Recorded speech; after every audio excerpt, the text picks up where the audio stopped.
So spoiler alert, I am really digging this Gen 3 Outlander. So in this video, I think we should talk about the Outlander platform itself, what's special about the Gen 3s and what I really like. And then we can talk about specifically the XMR package and what makes this machine so incredible. So jumping into what I like about the new Outlanders, first and foremost is the widespread availability of the intelligent braking system. And this was the first time that I actually ever got to use it. And I have to say, it is incredible. Engine braking is one of those things that when you want it / need it, it's great. But it can actually ruin a ride if the engine braking is too extreme, say on a fast-paced trail ride. And the ability to set this between minimum, medium, and maximum is a real big game changer, especially for people not coming from an Outlander platform. Because I know what a lot of the old Can Am riders are going to say, you know, the guys who mounted their first Outlander when the woolly mammoths were still crossing the Great Plains, is that you can use your throttle to mitigate some of that engine braking.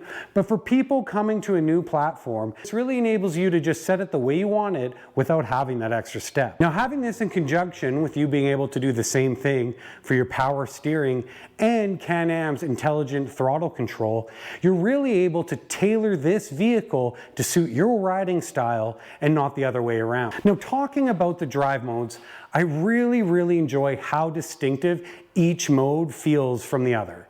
Most people know sometimes when a company is offering a drive mode, really all they're doing is messing with throttle input. For example, a sport mode might just boil down that 25% throttle application really registers 100%. And that's pretty much all it is. This is immediately evident on the Outlanders that this is not the case. In each mode, the throttle still seems extremely linear, like 25% is 25%, 75% is 75%, and they work really well. Now, it's no secret that Can Am did a lot of work updating the suspension geometry and the frame composition on these Gen 3 Outlanders. It's pretty much a complete redesign, and it really shows. Even in this 850 with the budget-friendly Showa shocks and the aggressive paddle treads that come on the XMR, this machine was extremely comfortable to spend all day on the trail. The transition from a rear trailing arm setup to dual A-arms on all four corners really makes this machine feel grounded and planted. From someone with chronic back issues, ride comfort is becoming more and more important, especially the older I get. And honestly, I could spend all day riding this machine, and the only thing that's going to be sore is my face from smiling. The CVT transmission and the engine feel extremely refined. Can Am really took their time on this one. The transmission did exactly what I wanted to do when it needed to, and I was immediately surprised with how much power this 850 feels like it has. Because at no time when I was riding this machine did I feel like, man, I could really use some more horsepower. Even though quads have gotten exceptionally more heavy in the past decade, don't worry, me too, brother. And the 850 being no exception to this, the 82 horsepower Rotax double overhead cam engine makes this machine actually feel lightweight and this bulky behemoth a nimble weapon out there on the trail. I also really appreciate how accessible everything on this new machine seems. And even though these Outlanders require service a lot less often, it's really nice to see that Can Am engineers are finally taking into consideration that we may want to work on these things. So no matter what my wife says, I can actually admit when I'm wrong. And the first thing that I'll admit I was wrong about was this cell phone holder compartment.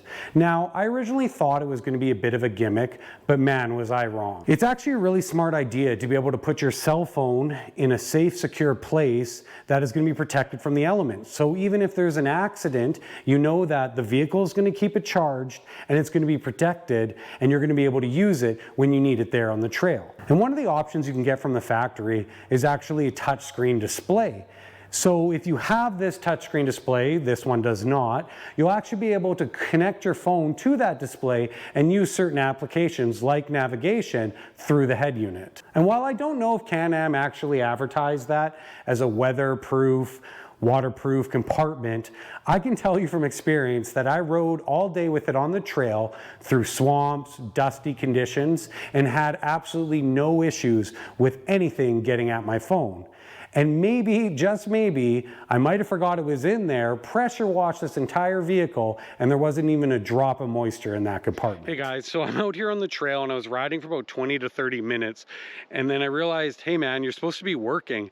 I totally just got swept up in how much fun this machine was and forgot that I'm supposed to be filming stuff today. And I'm having an absolute blast getting out here and ride. Please do not roast my hairline. I forgot my hat.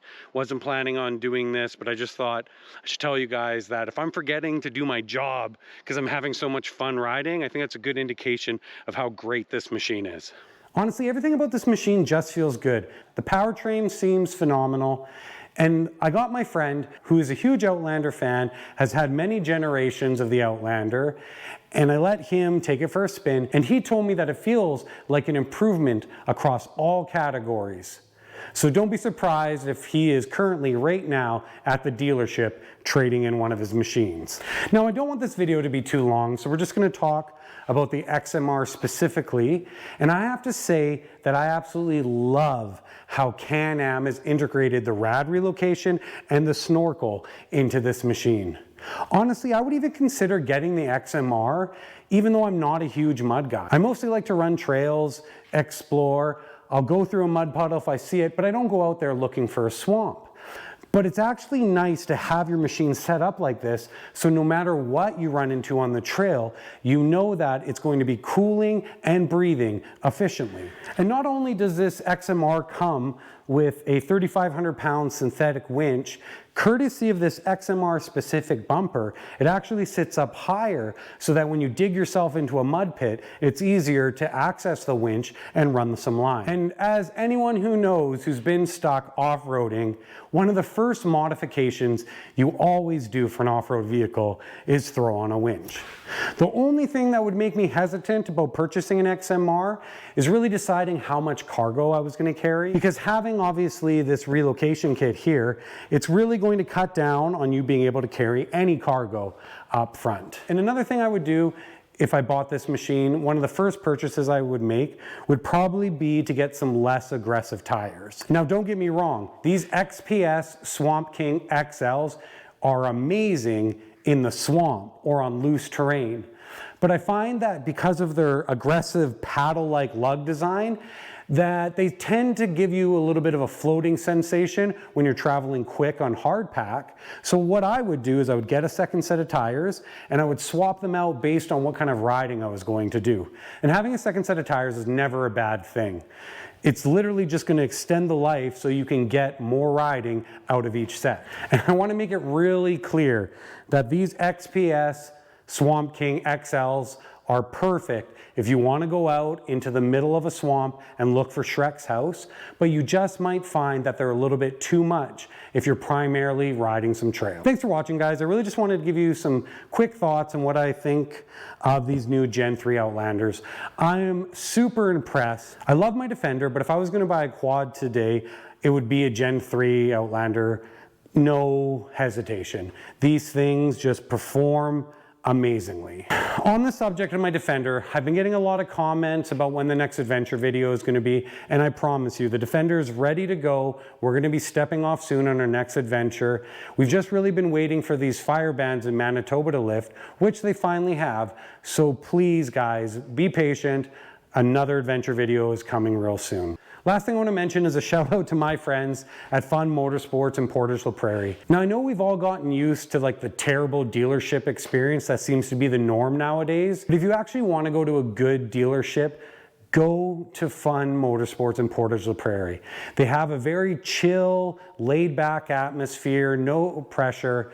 Whether if you're just going there to buy $100 in parts or stepping up and buying a $30,000 sports UTV, they're going to treat you exactly the same with friendly, great customer service from people who are just as passionate about the sport as you and I are. For anybody who's been following me on socials for a while, you guys know that I travel an hour each way just to go to this dealership because I've been so impressed with their customer service. Thanks for watching, guys. If you can, or if you feel like it, please subscribe. And until next time, keep your head up and that throttle down.